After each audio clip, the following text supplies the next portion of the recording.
अस्सलाम वालेकुम नाज़रीन, मैं हूं नकीबुल्लाह, आप देख रहे हैं नकीब ग्राफी। नाज़रीन, आज के इस अहम व्लॉग में बहुत बड़े डेवलपमेंट है जो कि आपके सामने रखूंगा। पाकिस्तान तहरीक इंसाफ से एक बहुत बड़ी इस्तीफा आई है। ज़ैन कुरैशी ने पार्लिमानी लीडर के ओहदे से इस्तीफा दे दिया है। इसको हम तफसील से डिस्कस करेंगे। और चीफ जस्टिस ने आज हल्फ लिया है, याहिया आफरीदी ने, उसको भी हम लोग डिस्कस करेंगे। उन्होंने कुछ अहकामात जारी कर दिए हैं, आज के दिन ही उसको हम लोग डिस्कस करेंगे। और उसके बाद काजी साहब जो है वो अब पाकिस्तान छोड़ चुका है और वो पाकिस्तान से निकल चुका है। इसको हम डिस्कस करेंगे। नवाज शरीफ साहब भी उसके साथ ही आया था और उसके साथ ही वापस चला गया है। और जस्टिस अमीनुद्दीन को जो है प्रैक्टिस एंड प्रोसीजर वो कमेटी से आउट कर दिया है और उसके साथ एक और जज शामिल कर दिया गया। इसको भी हम लोग तफसील से डिस्कस करेंगे। और गवर्नमेंट ने फैसला कर दिया है कि अब 27वीं तरमीम भी आएगी। जो 26वीं आईनी तरमीम गवर्नमेंट ने मंजूर कर लिया। अब गवर्नमेंट को पता चल गया कि हम लोग कुछ भी कर सकते हैं, हमारे पास पैसों के लिए बहुत सारे लोटे मौजूद हैं। और मौलाना फजल रहमान साहब भी इसके लिए राजी हो सकते हैं, क्योंकि राना सनाउल्लाह ने आज टीवी प्रोग्राम में ये इशारा दिया था कि 27वीं तरमीम भी बहुत जल्द आएगी। और इस 27वीं तरमीम का बंदूक जो है वो गवर्नमेंट एमक्यूएम के कंधों पे रख के चलाना चाहती है, क्योंकि वो यही चाहते हैं कि इस तरमीम को हम इसलिए ला रहे हैं, जो सिंध में मतलब विपाक फंड्स देता है, वो फंड वहां पर पहुंचता नहीं है निचले सतह पर, तो इसीलिए हम लोगों ने तरमीम करना है। और मुझे नहीं लगता दोस्तों कि क्या सच में तरमीम होगा भी या नहीं, क्योंकि इस बार मौलाना फजल रहमान साहब को जो धोखा मिला है गवर्नमेंट की तरफ से, क्योंकि जो तरमीम मौलाना फजल रहमान साहब के साथ शेयर किया गया था वो तरमीम असल में वहां पर पास नहीं हुआ है असेंबली में। जो कि मौलाना फजल रहमान साहब भी इशारों में ये बता रहे हैं कि मेरे साथ जो वादा किया गया था वो वादा पूरा नहीं हुआ। और मौलाना फजल रहमान साहब को यह यकीन दहानी कराई गई थी कि चीफ जस्टिस जो है वो मंसूर अली शाह बनेंगे, लेकिन मंसूर अली शाह को चीफ जस्टिस नहीं बनाया गया, जिसका बिलावल भुट्टो ने प्रेस कॉन्फ्रेंस में यह कहा कि मुझे सच में पता नहीं था कि चीफ जस्टिस मंसूर अली शाह नहीं बनेंगे। और मौलाना फजल रहमान साहब ने आईनी तरमीम 26वीं आईनी तरमीम के पास होने से पहले एक टीवी प्रोग्राम में, एक प्रेस कॉन्फ्रेंस में यह कहा था कि मैंने गवर्नमेंट से कहा है कि सबसे पहले आप लोग चीफ जस्टिस मंसूर अली शाह की नोटिफिकेशन जारी कर दे, उसके बाद आईनी तरमीम कर दे। लेकिन उसके बाद उस 26वीं आईनी तरमीम में जो मौलाना फजल रहमान साहब और बिलावल भुट्टो साहब मुतफिक हुए थे, उसमें मौलाना फजल रहमान साहब को यह यकीन दहानी कराई गई थी कि हम लोग चीफ जस्टिस मंसूर अली शाह को ही लगाएंगे। जिसके बाद ये हाफिज हमदुल्ला साहब ने एक टीवी प्रोग्राम में कहा था कि तरमीम हो या ना हो चीफ जस्टिस मंसूर अली शाह ही होंगे, क्योंकि उनको पता था कि मौलाना फजल रहमान साहब को यकीन दहानी हो चुकी। अब जो है मौलाना फजल रहमान साहब की बात नहीं मानी गई, या उनकी जो मुतालिबात थी वो नहीं मानी गई। मौलाना फजल रहमान साहब की सिर्फ एक मुतालिबा मान चुके हैं वो, जो कि सूद के खिलाफ आईनी तरमीम लाया उन्होंने, और वो भी 2028 में। अब 2028 में पता नहीं वो एक बार फिर एक तरमीम करके इसको वापस हटा सकते हैं, क्योंकि पाकिस्तान का सिस्टम जो है वो सूद के बगैर नहीं चल सकता। जो आपके पास आईएमएफ है वो आपकी बात नहीं मानेगा, वो सूद के बगैर आपको कर्ज नहीं देगा। और आपको पता है कि आईएमएफ के बगैर हम लोग एक दिन, एक घंटा, एक सेकंड नहीं गुजार सकते हैं। तो इसका मतलब है कि मौलाना फजल रहमान साहब की बातें, मौलाना फजल रहमान साहब की जितनी भी मुतालिबात उन्होंने मानी है वो सब झूठी है। मौलाना फजल रहमान साहब को धोखा मिला है। अब मौलाना फजल रहमान साहब ने कल एक टीवी प्रेस कॉन्फ्रेंस में यह कहा कि मतलब 27वीं आईनी तरमीम के खिलाफ हम मुजाहमत करेंगे, हम नहीं आने देंगे। और इसमें एक और चीज है गवर्नमेंट का, गवर्नमेंट जो है ये सिंध में जो मतलब फंड्स की मामलात है वो सिर्फ एक इशू बना रहे हैं, वो सिर्फ एक बहाना बना रहे हैं। असल बहाना जो है, असल काम जो है वो ये है, आईनी तरमीम में उन्होंने जो 27वीं आईनी तरमीम वो करना चाहते हैं वो ये है कि उसमें मिलिट्री कोर्ट्स जरूर शामिल होंगी, क्योंकि इस बार भी वो शामिल करना चाहते थे, लेकिन मौलाना फजल रहमान साहब नहीं मान रहे थे और गवर्नमेंट के पास इतने वोट्स नहीं थे, तो वो जस्टिस मंसूर अली शाह की रास्ता भी रोकना चाहते थे। इसीलिए उन्होंने कहा कि मिलिट्री कोर्ट्स को एक दफा छोड़ देते हैं, दफा कर देते हैं। पहले हम लोग मंसूर अली शाह को देख लेते हैं, उसका रास्ता रोकने की कोशिश करते हैं। उसके बाद भी अगर मतलब जब मंसूर अली शाह हट जाएंगे रास्ते से, तो उसके बाद हम लोग मिलिट्री कोर्ट्स का भी सोचेंगे, देखेंगे, उसको भी हर सूरत में हम लोग मंजूर करेंगे।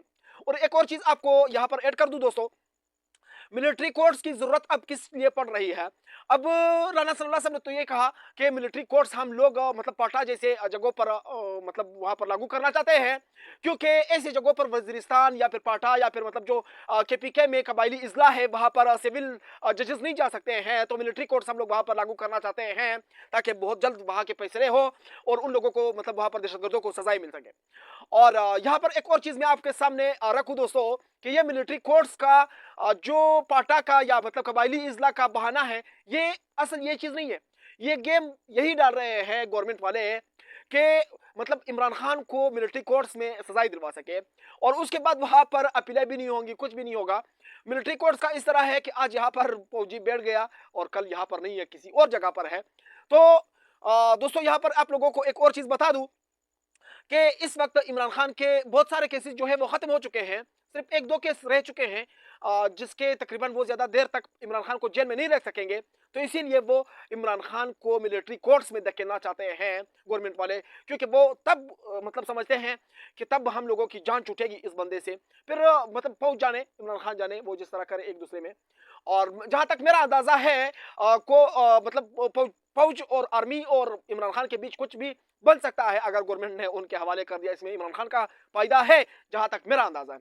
आगे मुझे नहीं पता कि क्या होने वाला है, फिलहाल हम इंतजार करते हैं गवर्नमेंट के फैसले का कि 27वीं आईनी तरमीम आएगी भी या नहीं आएगी। दोस्तों काजी पाक ईसा भाग गया है और नए चीफ जस्टिस याया अफरीदी ने हल्फ उठा लिया है और काजी पाक ईसा ने एक दिन भी पाकिस्तान में नहीं गुजारा। ये बहुत बड़ा मतलब गलत तरीकाकार है कि जो भी एक बड़ा ओहदेदार पाकिस्तान के अपने मतलब जॉब से रिटायर हो जाता है तो वो चला जाता है बाहर मुल्क में और वो यहाँ से शिफ्ट हो जाता है, अपने बीवी बच्चों को भी साथ लेके चलता है। अब जो है आज उनकी आखिरी दिन थी और उसके बाद काजी पाक ईसा चले गए और आज पहुंच भी गए लंदन और वहां पर वो पता नहीं किसी प्रोग्राम में शिरकत भी करने वाले हैं। उसके डिटेल भी इंशाल्लाह नेक्स्ट वीडियो में आपके सामने रखूंगा। लेकिन फिलहाल जहां तक मेरा अंदाजा है कम से कम बंदा 3-4 दिन तो अपने मुल्क में गुजार सकता है यार। ये तो बहुत गलत बात है यार कि जॉब यहाँ पर कर ली, पैसे यहाँ पर कमा लिए, करप्शन यहाँ पर कर लिया, कुछ भी कर लिया, यहाँ पर हुक्मरानी यहाँ पर पाकिस्तान में कर ली और उसके बाद यहाँ से भाग के लंदन चले गए और एक दिन भी आपने ज्यादा नहीं गुजारा पाकिस्तान में। दोस्तों चीफ जस्टिस याया अफरीदी ने जब हल्फ उठाया तो उसके बाद उन्होंने कुछ अच्छे काम किए हैं। फिलहाल मैं आप लोगों को एक चीज बता दूं, यहाँ पर एक बात क्लियर कर दूं कि आप लोग इस चीज से खुश ना हो कि ये जो नया चीफ जस्टिस आया है ये मामला तो सुलझा देगा और मामला रफा दफा हो जाएंगे या फिर गवर्नमेंट पीछे हट जाएगी या फिर ये चीफ जस्टिस इमरान खान के हक में फैसले देगा।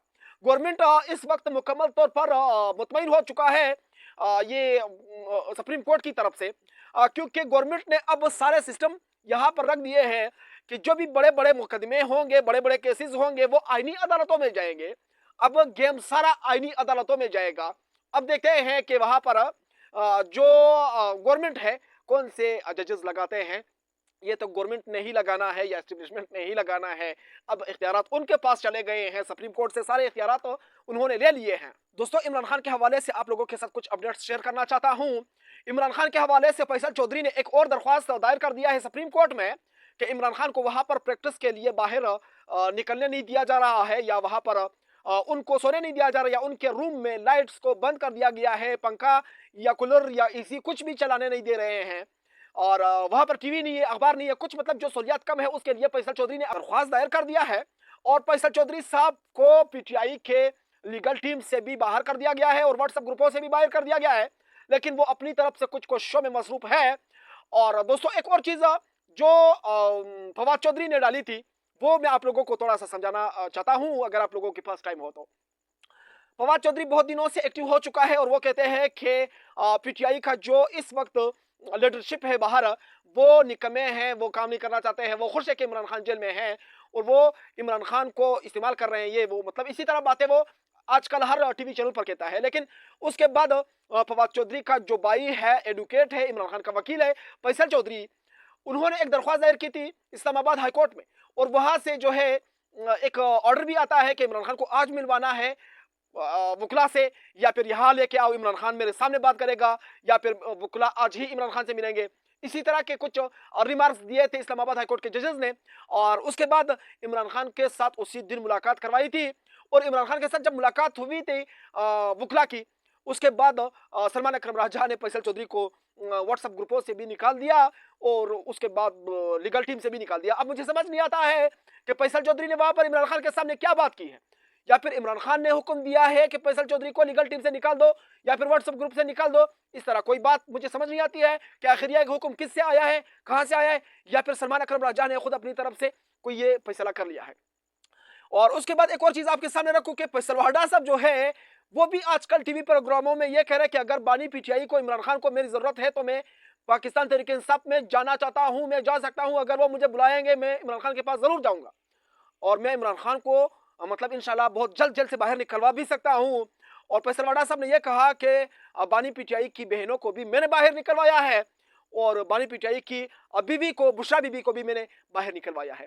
इस पर आप लोगों का क्या कहना है? और आज के लिए इतना ही। अब अगर वीडियो पसंद आई हो तो वीडियो को एक लाइक कर देना और चैनल को भी सब्सक्राइब कर देना। मैं चलता हूं इंशाल्लाह नेक्स्ट वीडियो में। जिंदगी रही। अल्लाह हाफिज।